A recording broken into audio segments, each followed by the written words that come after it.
ನಮಸ್ಕಾರ ಎಲ್ಲರಿಗೂ ಅಮ್ಮಿಸ್ ಲೈಫ್ ಸ್ಟೈಲ್ಗೆ ಸ್ವಾಗತ. ಇವತ್ತು ನಾನೊಂದು ನಿಮಗೆ ವಿಶೇಷವಾದೊಂದು ಸ್ಥಳದ ಬಗ್ಗೆ ವಿವರಣೆ ಕೊಡಲಿಕ್ಕಿದ್ದೇನೆ. ಅದೇನಂತ ಹೇಳಿದ್ರೆ, ನೀವು ಬಹಳಷ್ಟು ಕಡೆ ಪ್ರವಾಸ ಹೋಗಿರ್ತೀರ ಅಥವಾ ಬಹಳಷ್ಟು ದೇವಸ್ಥಾನಗಳನ್ನು ವಿಸಿಟ್ ಮಾಡಿರ್ತೀರ. ಆದರೆ ಇದೊಂದು ವಿಶೇಷವಾದ ದೇವಸ್ಥಾನ. ಸಾಮಾನ್ಯವಾಗಿ ಮೋಸ್ಟ್ಲಿ ಹೆಚ್ಚಿನವರಿಗೆ ಇದು ಗೊತ್ತಿಲ್ಲ ಅಂತೇಳಿ ತಿಳ್ಕೊಂಡಿರ್ತೇನೆ. ಅದ್ರ ಬಗ್ಗೆ ಇವತ್ತು ನಾನು ನಿಮಗೆ ತಿಳಿಸ್ತಾ ಇದ್ದೇನೆ. ಇದು ಆ್ಯಕ್ಚುಲಿ ಇರೋದು ಉಡುಪಿ ತಾಲೂಕಿನ ಒಂದು ಚಿಕ್ಕ ಗ್ರಾಮದಲ್ಲಿರೋದು. ಇದಕ್ಕೆ ಈ ಊರಿನ ಹೆಸರು ಗುಡ್ಡೆಟ್ಟು ಅಂತ ತಿಳ್ಕೊಂಡು. ಇಲ್ಲಿಯ ವಿಶೇಷತೆ ಏನಂತ ಹೇಳಿದ್ರೆ, ಇಲ್ಲಿ ದೇವರ ಮೂರ್ತಿ ಇದೆಯಲ್ಲ, ಅದರ ಮೂಲ ಮೂರ್ತಿ ಅದೇನಿದೆ ಅದು ಯಾವಾಗಲೂ ಅದನ್ನು ನೀರಿನಲ್ಲಿ ಮುಳುಗಿಸಿಟ್ಟಿರ್ತಾರೆ. ಕಂಠಮಟ್ಟದವರೆಗೆ ನೀರಿನಲ್ಲಿ ಮುಳುಗಿಸಿಟ್ಟಿರ್ತಾರೆ. ಇದು ಅಲ್ಲಿನ ವಿಶೇಷ. ಮತ್ತು ಇಲ್ಲಿ ಈ ಮೂಲ ದೇವರ ದರ್ಶನ ಇದೆಯಲ್ಲ, ದಿನಕ್ಕೆ ಒಮ್ಮೆ ಮಾತ್ರ ನಿಮ್ಗೆ ಆಗ್ತದೆ. ಅದು ಬಿಟ್ಟರೆ ಬೇರೆ ಟೈಮ್ನಲ್ಲಿ ನಿಮಗೆ ದೇವರ ದರ್ಶನ ಇಲ್ಲ. ಕೇವಲ ಬೆಳಿಗ್ಗೆ ಮೋಸ್ಟ್ಲಿ 11:30-12 ಗಂಟೆ ಆ ಟೈಮ್ನಲ್ಲಿ ಒಂದು ವಿಶೇಷವಾದಂಥ ಪೂಜೆ ಇರ್ತದೆ. ಆ ಟೈಮ್ನಲ್ಲಿ ಮಾತ್ರ ನಿಮಗೆ ಇಲ್ಲಿ ದರ್ಶನ ಸಿಗ್ತದೆ. ಅದು ಬಿಟ್ಟರೆ ಬೇರೆ ಅದರದ್ದು ಗರ್ಭಗುಡಿ ಸಪ್ರೇಟ್ ಆಗಿದೆ. ಅಲ್ಲಿ ನಿಮಗೆ ನಾರ್ಮಲ್ ಆಗಿ ಪೂಜೆ ಇದೆಲ್ಲ ನಡೀತಾ ಇರ್ತದೆ. ಅದು ಯಾವಾಗಲೂ ನಡೀತಾ ಇರ್ತದೆ. ಬಟ್ ಈ ಮೂಲ ದೇವರನ್ನು ನೀವು ನೋಡಬೇಕು ಅಂದರೆ ದಿನಕ್ಕೊಂದು ಸಾರಿ ಮಾತ್ರ ನಿಮಗೆ ಅದಕ್ಕೆ ಅವಕಾಶ ಸಿಗೋದು. ಈ ಊರಿನ ಹೆಸರು ಗುಡ್ಡೆಟ್ಟು ಅಂತ ತಿಳ್ಕೊಂಡು. ಇದು ಹೆಚ್ಚು ಕಡಿಮೆ ನೀವು ಉಡುಪಿ ಬ್ರಹ್ಮಾವರದಿಂದ ನಿಮಗೆ ಒಂದು ಹೈವೇಯಿಂದ ರೋಡ್ ಟರ್ನ್ ತಗೊಳ್ತದೆ. ಅದು ಹಾಲಾಡಿ ಆ ಕಡೆ ಹೋಗೋ ರಸ್ತೆ. ಅದರಲ್ಲಿ ನೀವು ಕೊಕ್ಕರ್ಣೆ ಅಂತೇಳಿ ಸಿಗ್ತದೆ. ಸಾಯಿಬರಕಟ್ಟೆ ಅಂತೇಳಿ ಸಿಗ್ತದೆ. ಬಾರ್ಕೂರು ದಾಟಿ ಮುಂದ್ಗಡೆ ಹೋದ್ರೆ ಸಾಯಿಬರಕಟ್ಟೆ ಅಂತೇಳಿ ಸಿಗ್ತದೆ. ಸಾಯಿಬರಕಟ್ಟೆ ದಾಟಿ ಸ್ವಲ್ಪ ಮುಂದ್ಗಡೆ ಹೋದ್ರೆ ಶಿರಿಯಾರ ಅಂತೇಳಿ ಸಿಗ್ತದೆ. ಶಿರಿಯಾರದಲ್ಲಿ ಸ್ವಲ್ಪ ನೀವು ಟರ್ನ್ ತಗೊಳ್ಬೇಕು. ಈ ಊರಿಗೆ ಬಸ್ಸಿನ ವ್ಯವಸ್ಥೆ ಇದೆ, ಏನೂ ತೊಂದರೆ ಇಲ್ಲ. ನೀವು ಒಂದು ವೇಳೆ ವೆಹಿಕಲಲ್ಲಿ ಹೋದ್ರೆ, ಅಂದರೆ ನಿಮ್ಮ ಕಾರು ಅಥವಾ ಬೇರೆ ವೆಹಿಕಲ್ನಲ್ಲಿ ಹೋದರೆ ಈ ರೂಟ್ನಲ್ಲಿ ಹೋಗ್ಬೋದು. ನೀವು ಬ್ರಹ್ಮಾವರದಿಂದ ಬಾರ್ಕೂರ್ ವಯ ಹೋಗ್ಬೋದು. ಇಲ್ಲಾಂದರೆ ನೀವು ಟ್ರೈನ್ನಲ್ಲಿ ಹೋಗೋದಾದರೆ ಬಾರ್ಕೂರ್ನಲ್ಲಿ ಇದಿದೆ ಸ್ಟೇಷನ್, ರೈಲ್ವೆ ಸ್ಟೇಷನ್. ಅಲ್ಲಿಂದ ಹೇಳ್ಕೊಂಡು ನೀವು ಯಾರನ್ನು ಕೇಳಿದ್ರು ಹೇಳ್ತಾರೆ. ಇಲ್ಲ, ನಿಮ್ಮ ಬಸ್ ವ್ಯವಸ್ಥೆ ಇದೆ, ಅಲ್ಲಿಂದ ಬೇಕಷ್ಟು ಬಸ್ಗಳಿದೆ, ಯಾವುದೇ ರೀತಿ ಪ್ರಾಬ್ಲಮ್ ಆಗೋಲ್ಲ. ನೀವು ಶಿರಿಯಾರದಲ್ಲಿ ಇಳ್ಕೊಂಡು ಹೋಗ್ಬೋದು. ಈಗ ನಾನು ಈ ದೇವಸ್ಥಾನದ ಬಗ್ಗೆ ಹೇಳಬೇಕು ಅಂತ ಹೇಳಿದ್ರೆ, ಇದಕ್ಕೊಂದು ವಿಶೇಷವಾದಂಥ ಸ್ಥಳ ಪುರಾಣ ಇದೆ. ಇನ್ನೊಂದು ಏನು ಅಂತ ಹೇಳಿದ್ರೆ, ಈ ದೇವರ ಮೂರ್ತಿ ಇದೆಯಲ್ಲ, ಇದೊಂದು ದೊಡ್ಡ ಗುಡ್ಡ ಇದೆ, ಕಲ್ಲಿನ ಗುಡ್ಡ ಇದೆ. ಈ ಕಲ್ಲಿನ ಗುಡ್ಡದಲ್ಲಿ ಒಂದು ಚಿಕ್ಕದೊಂದು ಪಟರೆ ಥರ ಇದೆ. ಆ ಪಟರೆ ಒಳಗಡೆ ಈ ದೇವರ ಮೂರ್ತಿ ಇದೆ. ಈ ದೇವರ ಮೂರ್ತಿಯನ್ನು ನೀವು ಯಾವಾಗ ಹೋಗಿ ನೀವು ನೋಡಿದ್ರು ಹೊರಗಿನ ನೋಡ್ಬೋದು, ಅಂದರೆ ನಿಮ್ಗೆ ಕಾಣಿಸೋದಿಲ್ಲ. ಅಲ್ಲಿ ಅವರು ನಿಮ್ಗೆ ಹೇಳಿದ್ನಲ್ಲ, ದಿನದಲ್ಲಿ ಒಂದ್ಸರಿ ಮಾತ್ರ ನಿಮ್ಗೆ ದರ್ಶನ ಆಗ್ತದೆ ಅಂತೇಳಿ. ಆ ಟೈಮ್ನಲ್ಲಿ ನಿಮಗೆ ಈ ದೇವರನ್ನು ದೀಪ ಹಚ್ಚಿ ತೋರಿಸ್ತಾರೆ. ನಿಮಗೆ ಮಂಗಳಾರತಿ ಮಾಡ್ತಾರೆ. ಆ ಟೈಮ್ನಲ್ಲಿ ನಿಮ್ಮ ದೀಪ ಹಚ್ಚಿ ನಿಮಗೆ ದೇವರನ್ನು ತೋರಿಸ್ತಾರೆ. ಅದು ಬಿಟ್ಟರೆ ನಿಮ್ಗೆ ಅದಾದಮೇಲೆ ಪುನಃ ಮತ್ತೆ ನೀರನ್ನು ತುಂಬಿಸ್ತಾರೆ. ಅದು ಇಲ್ಲಿವರೆಗೆ ನೀರಿರುತ್ತೆ, ಕಂಠಮಟ್ಟದವರೆಗೆ ನೀರಿರ್ತದೆ. ಇದೊಂದು ವಿಶೇಷವಾದಂಥ ಸ್ಥಳ. ನಿಮಗೆ ಈಗ ಒಂದು ಕುತೂಹಲ ಇರ್ಬೋದು, ಓಕೆ, ಯಾಕೆ ದೇವರನ್ನು ಈ ಕಂಠಮಟ್ಟದವರೆಗೆ ನೀರನ್ನು ತುಂಬಿಸಿ ಇಟ್ಟಿರ್ತಾರೆ ಇದರಲ್ಲಿ ಅಂದ್ರೆ ಆ್ಯಕ್ಚುಲಿ ಒಂದು ಪೊಟರೆ ಅಂತ ಹೇಳ್ತಾರಲ್ಲ, ಒಂದು ಹೊಂಡ, ಅದರಲ್ಲಿ ದೇವರ ಮೂರ್ತಿ ಇದೆ. ಇದಕ್ಕೊಂದು ಹಿನ್ನೆಲೆ ಇದೆ, ಒಂದು ಕಥೆ ಇದೆ, ಒಂದು ಸ್ಥಳ ಪುರಾಣ ಇದೆ. ಅದು ಏನು ಅಂತ ಹೇಳಿದರೆ, ಈ ಒಮ್ಮೆ ನಿಮಗೆ ಇನ್ನೊಂದು ಹೇಳ್ತೇನೆ.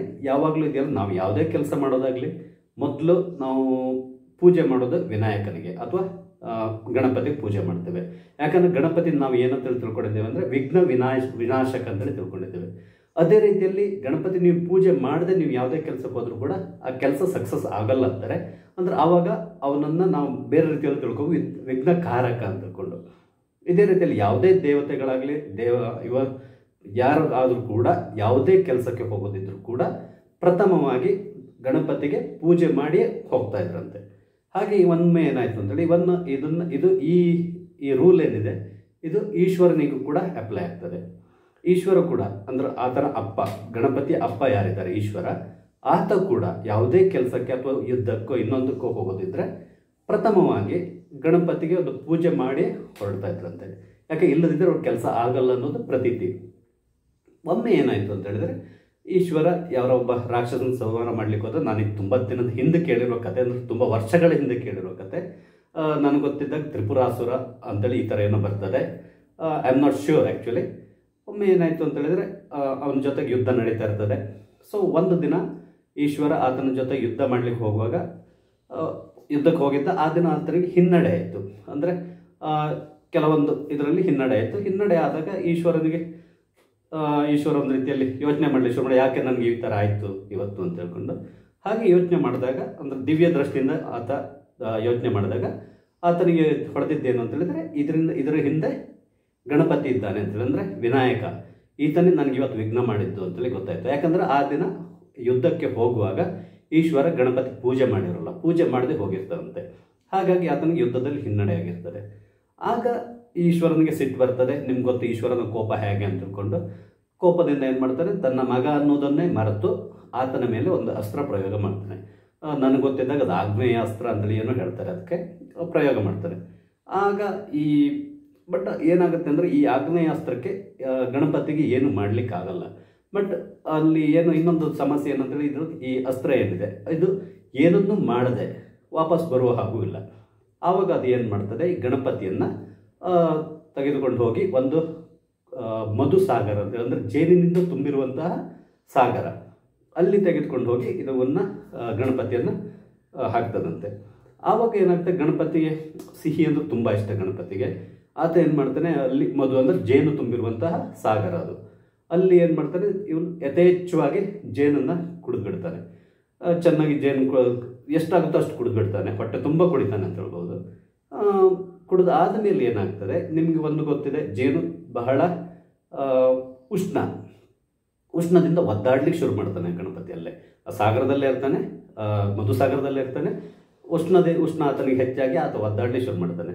ಅದು ಈಶ್ವರನಿಗೆ ಗೊತ್ತಾಗ್ತದೆ. ಆಗ ಈಶ್ವರ ಏನು ಮಾಡ್ತಾನೆ, ಆತನನ್ನು ಅಲ್ಲಿಂದ ತಗೊಂಡು ಹೋಗಿ ಒಂದು ನರಸಿಂಹ ತೀರ್ಥ ಅಂತೇಳಿ ಒಂದು ಹೊಳೆ ಇದೆ, ಅದರ ಹತ್ರ ಆತನನ್ನು ಜಲದಲ್ಲಿ ಇಡ್ತಾರಂತೆ. ಆ ಜಲದಿಂದ ಇಟ್ಟು ಅಲ್ಲಿ ಅಂದರೆ ನೀನು ಆವಾಗ ತಂಪಾಗಿ ಇರುವಂತ ತಿಳ್ಕೊಂಡು ಅಲ್ಲಿ ಇಡ್ತಾನಂತೆ. ಸೊ ಇದು ಮೂಲ ಕಥೆ. ಅದಾದಮೇಲೆ ಈ ಈಶ್ವರನ ಅದಕ್ಕೆ ಸಂಬಂಧಪಟ್ಟ ಹಾಗೆ ಇಲ್ಲಿ ಒಂದು ಗುಡ್ಡೆಟ್ಟು ನಾನೇನು ಹೇಳಿದ್ದೆ ಆ ಸ್ಥಳದಲ್ಲಿ ಒಂದು ಕಲ್ಲಿನ ಬೆಟ್ಟ ಇದೆ. ಬೆಟ್ಟದಲ್ಲಿ ಒಂದು ಪೊಟರೆ ಇದೆ. ಪೊಟರೆ ಒಳಗಡೆ ಈ ಮೂರ್ತಿ ಉದ್ಭವ ಆಗಿದೆ. ಈ ಉದ್ಭವ ಮೂರ್ತಿಯನ್ನು ನೀವು ನೋಡಲಿಕ್ಕೆ ನಾನು ಹೇಳಿದ್ನಲ್ಲಿ ಯಾವಾಗ ನೋಡಿದ್ರು ನೀರಿನಲ್ಲಿ ಮುಳುಗಿಸಿಟ್ಟಿರ್ತಾರೆ. ಯಾಕಂದರೆ ಆತನಿಗೆ ಈ ಮಧುವನ್ನು ಸೇವಿಸಿ ಉಷ್ಣ ಆಗಿರೋದ್ರಿಂದ ತಂಪಾಗಲಿ ಅಂತೇಳಿ ಹೇಳಿ ನೀರಿನಲ್ಲೇ ಮುಳುಗಿಸಿಟ್ಟಿರ್ತಾರೆ. ಇದು ಅಲ್ಲಿಯ ಸ್ಥಳ ಪುರಾಣ. ಇದಕ್ಕೆ ಈಗ ನಿಮಗೆ ಇದರ ಇನ್ನೊಂದು ಕುತೂಹಲ ಇರ್ಬೋದು, ಆ ಥರ ಅಂದರೆ ಯಾವಾಗ ನೋಡಬೇಕು, ಅಲ್ಲಿ ಬೇರೆ ಏನು ಸೇವೆಗಳು ಏನು ನಡೀತದೆ ಈ ಥರದ ವಿಷಯದಲ್ಲಿ ನಿಮ್ಗೆ ಹೇಳಬೇಕು ಅಂತೇಳಿ ಅಲ್ಲಿ ಈ ಮೂರ್ತಿಯನ್ನು ತೋರಿಸೋದು ಒಂದು ವಿಧಾನ ಇದೆ, ಅದನ್ನು ನಿಮ್ಗೆ ಹೇಳ್ತೇನೆ. ಈ ಮೂರ್ತಿಯನ್ನಿದೆಯಲ್ಲ, ದಿನದಲ್ಲಿ ಒಂದು ಸರಿ ಅಲ್ಲಿ ಪೊಟರೆಯಲ್ಲಿರೋ ಅಂದರೆ ಇನ್ನೊಂದು ಇದೆ ಇದರಲ್ಲಿ. ಅದು ಏನು ಅಂತ ಹೇಳಿದರೆ, ಇನ್ನೊಂದು ಆತನಿಗೊಂದು ವರ ಕೊಡ್ತಾನಂತೆ. ಯಾರು ಈ ಮೂರ್ತಿಯ ನೀರಿನಲ್ಲಿ ಮುಳುಗಿರ್ತೀಯಲ್ಲ, ಈ ನೀರನ್ನ ಸಂಪೂರ್ಣವಾಗಿ ಹೊರಗಡೆ ತೆಗೆದು ನಿನ್ನ ದರ್ಶನ ಮಾಡಿ ನಿನಗೆ ಪೂಜೆ ಮಾಡ್ತಾರೋ, ಅಂದರೆ ಹೊರಗಡೆ ತೆಗೆದು ಪುನಃ ಫ್ರೆಶ್ ನೀರನ್ನ ತುಂಬಿಸಿ ನಿನಗೆ ಪೂಜೆ ಮಾಡ್ತಾರೋ ಅವರಿಗೆ ಒಳ್ಳೆಯದಾಗ್ತದೆ ಅಂತೇಳುವ ಒಂದು ವರವನ್ನು ಗಣಪತಿಗೆ ಕೊಟ್ಟಿರ್ತಾರೆ ಈಶ್ವರ. ಹಾಗಾಗಿ ಏನಂತ ಹೇಳಿದ್ರೆ, ದಿನದಲ್ಲಿ ಒಂದು ಸಾರಿ ಅಲ್ಲಿರುವ ಆ ನೀರನ್ನು ಸಂಪೂರ್ಣವಾಗಿ ಹೊರಗಡೆ ತೆಗಿತಾರೆ. ಹೊರಗಡೆ ತೆಗೆದು ಗಣಪತಿ ಮೂರ್ತಿಯನ್ನು ಸಂಪೂರ್ಣವಾಗಿ ಬಟ್ಟೆಯಿಂದ ಕಂಪ್ಲೀಟ್ ಕ್ಲೀನಾಗಿ ಒರೆಸಿ ತೈಲ ಅಂದರೆ ತೆಂಗಿನೆಣ್ಣೆ ಯೂಸ್ ಮಾಡ್ತಾರೆ. ಅಲ್ಲಿ ತೆಂಗಿನೆಣ್ಣೆಯಿಂದ ಮೂರ್ತಿಯನ್ನು ಸಂಪೂರ್ಣವಾಗಿ ಅಭಿಷೇಕ ಮಾಡಿ ಕೊನೆಗೆ ಅದಕ್ಕೆ ಪುನಃ ನೀರನ್ನು ತುಂಬಿಸ್ತಾರೆ. ಕಂಠಮಟ್ಟದವರೆಗೆ ನೀರನ್ನು ತುಂಬಿಸಿಡ್ತಾರೆ. ಇದೊಂದು ಸೇವೆಯಲ್ಲಿ ನಡೀತದೆ. ಇದೊಂದು ವಿಶೇಷವಾದ ಸೇವೆ. ಈ ಸೇವೆಗೆ ಐರ್ ಕೊಡ ಸೇವೆ ಅಂತೇಳಿ ಹೇಳ್ತಾರೆ. ಅಂದರೆ ಸಾವಿರ ಕೊಡದ ನೀರನ್ನ ಅಲ್ಲಿಗೆ ತುಂಬಿಸೋದು ಅಂತ ಕೂಡ ಐರ್ ಕೊಡ ಅಂತೇಳಿ ಹೇಳ್ತಾರೆ. ಇದು ಪಕ್ಕದ ಹತ್ತಿರದಲ್ಲಿ ನನಗೆ ಗೊತ್ತೇನೋ ಒಂದು ಬಾವಿ ಇದೆ. ಆ ಬಾವಿಯಿಂದ ನೀರನ್ನು ತಗೊಂಡು ಬಂದು ತುಂಬಿಸ್ತಾರೆ. 1000 ಕೊಡದ ನೀರನ್ನ ತುಂಬಿಸಿ ಮೂರ್ತಿಯನ್ನು ಮುಳುಗಿಸಿ ಇಟ್ಟಿರ್ತಾರೆ. ಈ ಸೇವೆ ಇದೆಯಲ್ಲ, ಇದು ಆ್ಯಕ್ಚುಲಿ ಅಲ್ಲಿಯ ಬಹಳಷ್ಟು ಫೇಮಸ್ ಆಗಿರುವಂಥ ಒಂದು ಸೇವೆ. ಈ ಸೇವೆ ನೀವು ಬುಕ್ ಮಾಡಬೇಕು ಅಂತ ಹೇಳಿದ್ರೆ, ಈಗ ನನಗೆ ಗೊತ್ತಿದ್ದಾಗೆ ನೆಕ್ಸ್ಟ್ 10 ವರ್ಷಕ್ಕೆ ಬುಕ್ ಆಗಿದೆ ಆಲ್ರೆಡಿ. ಅಂದರೆ ಅವರಿವರು ಹೇಳ್ಕೊಂಡಿರೋ ಸೇವೆ ಇರ್ತಾರೆ, ಅಲ್ಲಿ ಹೋಗಿ ನಾವು ರಿಸಿಟ್ ಹಾಕ್ಸಿರುವ ನನಗೆ ಗೊತ್ತಿದ್ದಾಗೆ ನೆಕ್ಸ್ಟ್ 10 ವರ್ಷದವರೆಗೆ ಇದು ಸಂಪೂರ್ಣ ಬುಕ್ ಆಗಿದೆ. ಮತ್ತು ನಿಮ್ಮ ಇಷ್ಟ, ನಾನು ನಿಮಗೆ ಸೇವೆ ಮಾಡಿ ಅಂತ ಹೇಳ್ತಾ ಇಲ್ಲ, ಅಲ್ಲಿರೋ ವಿಶೇಷತೆಯನ್ನು ನಾನು ಹೇಳ್ತಾ ಇರೋದು. ಅಂದರೆ ಅಷ್ಟು ಫೇಮಸ್ ಅಲ್ಲಿ ಆ ದೇವಸ್ಥಾನ ಇದೆಯಲ್ಲ, ಭಾಳಷ್ಟು ಜನ ಹರಕೆ ಹೊತ್ಕೊಂಡು ನಡ್ಕೊಳ್ಳೋರಿದ್ದಾರೆ. ಹಾಗೆ ಇನ್ನೊಂದು ನಿಮ್ಗೆ ಹೇಳಬೇಕು ಅಂದರೆ, ಇದು ತುಂಬ ಬ್ಯೂಟಿಫುಲ್ ಆಗಿರುವಂಥ ಪ್ಲೇಸ್ನಲ್ಲಿದೆ. ನಿಮ್ಗೆ ಗೊತ್ತಿದೆ, ಈಗ ನೀವು ಉಡುಪಿ ಕಡೆ ಹೋಗೋದಿದ್ರೆ, ಉಡುಪಿ ಮಂಗಳೂರು ಈ ಕಡೆ ಹೋಗೋದಿದ್ದರೆ ಇದೀಗ ಪ್ರಶಸ್ತವಾದ ಸಮಯ. ನಿಮ್ಗೀಗ ನಾಡಿದ್ದು ರಜೆ ಬರ್ತಾ ಇದೆ. ಸೊ ನೀವೇನಾದರೂ ಪ್ಲ್ಯಾನ್ ಮಾಡ್ಕೊಂಡಿದ್ರೆ ಆ ಕಡೆ ಹೋಗಲಿಕ್ಕೆ, ಈ ದೇವಸ್ಥಾನ ದಯವಿಟ್ಟು ವಿಸಿಟ್ ಮಾಡಿ. ತುಂಬ ಚೆನ್ನಾಗಿದೆ. ಅಂದರೆ ಸ್ವಲ್ಪ ಒಳಗಡೆ ಇದೆ, ನಿಮಗೆ ಹೋಗ್ಲಿಕ್ಕೇನು ಪ್ರಾಬ್ಲಮ್ ಇಲ್ಲ. ರಸ್ತೆ ಎಲ್ಲದೂ ಕರೆಕ್ಟಾಗಿದೆ, ನೀವು ಆರಾಮದಲ್ಲಿ ಹೋಗಿ ಬರ್ಬೋದು. ಇದರ ವಿಶೇಷತೆ ಏನಂತ ಹೇಳಿದ್ರೆ, ಅದು ತುಂಬ ಹೋಗುವ ರೂಟ್ಸ್ ಎಲ್ಲ ಇದೆಯಲ್ಲ, ಈಗಂತೂ ಮಳೆ ಬಂದು ಎಲ್ಲ ಕಡೆ ಹೊಳೆ ಕೆರೆ ಎಲ್ಲ ತುಂಬಿಕೊಂಡಿದೆ. ನಿಮಗೆ ಹೋಗುವಾಗ ಕೂಡ ತುಂಬ ಖುಷಿ ಅನಿಸ್ತದೆ, ಅಷ್ಟು ತುಂಬ ಚೆನ್ನಾಗಿದೆ ಮತ್ತು ತಂಪಾಗಿದೆ ಈಗ. ಯಾಕಂದರೆ ಇನ್ನು ಬಿಸಿಲು ಶುರುವಾಗಬೇಕಷ್ಟೇ, ಜನವರಿ ನಂತರ ಬಿಸಿಲು ಏರ್ತಾ ಹೋಗ್ತದೆ. ಈಗ ತುಂಬ ತಂಪಾಗಿದೆ. ಇದು ಒಂದು ಪ್ರಶಸ್ತವಾದ ಸಮಯ. ನಾನು ನಿಮಗೆ ಇದನ್ನು ಯಾಕೆ ತಿಳಿಸ್ತಾ ಇದ್ದೇನೆ ಅಂತ ಹೇಳಿದ್ರೆ, ಇದೊಂದು ರೀತಿ ಕೆಲವರಿಗೆ ಗೊತ್ತಿಲ್ಲದೆ ಇರುವಂಥ ಸ್ಥಳ ಇದು. ಯಾಕಂದರೆ ಸಾಮಾನ್ಯವಾಗಿ ಅಲ್ಲಿ ಹೈವೇಲಿ ಯಾವುದೆಲ್ಲ ದೇವಸ್ಥಾನಗಳಿದೆ ಎಲ್ಲರಿಗೂ ಗೊತ್ತಿರ್ತದೆ. ಅದನ್ನು ಕೆಲವು ಗೊತ್ತಿಲ್ಲದೆ ಇರಬಹುದು, ಅಥವಾ ಗೊತ್ತಿರೋ ದೇವಸ್ಥಾನಗಳ ಬಗ್ಗೆ ಕೆಲವೊಂದು ವಿಷಯಗಳು ಗೊತ್ತಿರಲ್ಲ. ಅದನ್ನು ನಾನು ಮುಂದೆ ನಿಮ್ಗೆ ತಿಳಿಸ್ತೇನೆ. ಈ ಪ್ಲೇಸಿಗೆ ನೀವು ಸಾಧ್ಯ ಆದರೆ ವಿಸಿಟ್ ಮಾಡಿ, ನೋಡಿ, ದರ್ಶನ ಮಾಡಿ. ಯಾಕಂದರೆ ವಿಶೇಷವಾದಂಥ ಒಂದು ಸ್ಥಳ ಇದು. ದರ್ಶನ ಮಾಡಿ, ನಿಮಗೆ ಪುಣ್ಯ ಕೂಡ ಬರ್ತದೆ, ಹಾಗೆ ನಿಮ್ಮ ಮನಸ್ಸಿಗೆ ಕೂಡ ಒಂದು ರೀತಿ ಆಹ್ಲಾದಕರವಾದ ಒಂದು ಸಂತೋಷ ಸಿಗ್ತದೆ ನಿಮಗೆ. ದಯವಿಟ್ಟು ಒಂದ್ಸರಿ ವಿಸಿಟ್ ಮಾಡಿ. ಇದ್ರ ಪುನಃ ನಿಮ್ಗೆ ಹೇಳ್ತೇನೆ, ಇದು ಹೆಸರು, ಪ್ಲೇಸ್ನ ಹೆಸರು ಗುಡ್ಡೆಟ್ಟು ಅಂತ ಹೇಳ್ಕೊಂಡು ನಿಮ್ಗೆ ಸ್ಪೆಲ್ಲಿಂಗ್ ಹೇಳಬೇಕಂದ್ರೆ GUDDETTU, ಗುಡ್ಡೆಟ್ಟು. ಇದು ಶಿರಿಯಾರ್ ಅಂತ ಒಂದು ಗ್ರಾಮ ಇದೆ, ಆ ಗ್ರಾಮದಲ್ಲಿದೆ. ಶಿರಿಯಾರದಿಂದ ನೀವು ಒಂದು ವೇಳೆ ಬಸ್ನಲ್ಲಿ ಹೋದ್ರೆ ಅಲ್ಲಿ ಇಳ್ಕೊಂಡು ಆಟೋದವ್ರಿಗೆ ಕರ್ಕೊಂಡು ಹೋಗ್ತಾರೆ. ಯಾವುದೇ ರೀತಿ ಸಮಸ್ಯೆ ಇಲ್ಲ ಬಸ್ನಲ್ಲಿ ಹೋಗ್ಬೋದು, ಇಲ್ಲ ಟ್ರೈನಲ್ಲಿ ಹೋದ್ರೆ ನಾನು ನಿಮ್ಗೆ ಹೇಳಿದೆ ಬಾರ್ಕೂರು ಸ್ಟೇಷನಲ್ಲಿ ಇಳ್ಕೋಬೇಕಾಗ್ತದೆ ನೀವು. ಅಂದರೆ ಕುಂದಾಪುರ ಅಥವಾ ಕಾರವಾರ ಹೋಗೋ ಟ್ರೈನಲ್ಲಿ ಹೋಗಬೇಕಾಗ್ತದೆ. ಬೆಂಗಳೂರಿಂದ ಹೋಗೋರಿದ್ರೆ ಅಲ್ಲಿ ಹೋಗಿ ಇಳ್ಕೊಂಡು ನೀವು ಆರಾಮದಲ್ಲಿ ಹೋಗ್ಬೋದು. ಅಲ್ಲಿಂದ ಬಸ್ಸಿನ ವ್ಯವಸ್ಥೆ ಇದೆ, ಯಾವುದೇ ರೀತಿಯ ತೊಂದರೆ ಇಲ್ಲ ನಿಮಗೆ. ಇನ್ನೊಂದು ಹೇಳ್ತೇನೆ, ಸೌತ್ ಕನ್ನಡ ಅಂದರೆ ದಕ್ಷಿಣ ಕನ್ನಡ ಮತ್ತು ಉಡುಪಿ ಡಿಸ್ಟ್ರಿಕ್ಟಿಗೆ ಹೋದರೆ ನಿಮಗೆ ಸಾರಿಗೆ ವ್ಯವಸ್ಥೆ ಅತ್ಯುತ್ತಮವಾಗಿದೆ. ಯಾವುದೇ ರೀತಿಯ ತೊಂದರೆ ಆಗಲ್ಲ. ಎಲ್ಲಿಗೆ ಹೋಗೋದ್ರೆ ನಿಮ್ಗೆ ಒಂದು 2-3 ಮಿನಿಟಿಗೆ ಒಂದು ಬಸ್, ಅಥವಾ ಮ್ಯಾಕ್ಸಿಮಮ್ ಅದರ ಹಳ್ಳಿ ಕಡೆ ಆದರೆ ಒಂದು 1/4 ಗಂಟೆ, ಅರ್ಧ ಗಂಟೆ ಒಳಗಡೆ ಅಂತೂ ಒಂದು ಬಸ್ ಸಿಗ್ತದೆ. ನಿಮ್ಗೆ ಯಾವುದೇ ರೀತಿಯ ಸಮಸ್ಯೆ ಆಗಲ್ಲ. ಹಾಗಾಗಿ ದಯವಿಟ್ಟು ಒಂದ್ಸರಿ ವಿಸಿಟ್ ಮಾಡಿ, ನೀವು ನೋಡಿ. ಹಾಗೆ ನನಗೆ ಈ ಸ್ಥಳದ ಬಗ್ಗೆ ನಾನೀಗ ನಿಮ್ಗೆ ಏನು ಹೇಳಿದ್ದೇನೆ, ಇದನ್ನು ನಾನು ತುಂಬ ದಿನದ ಹಿಂದೆ ಕೇಳಿರೋ ಕತೆ.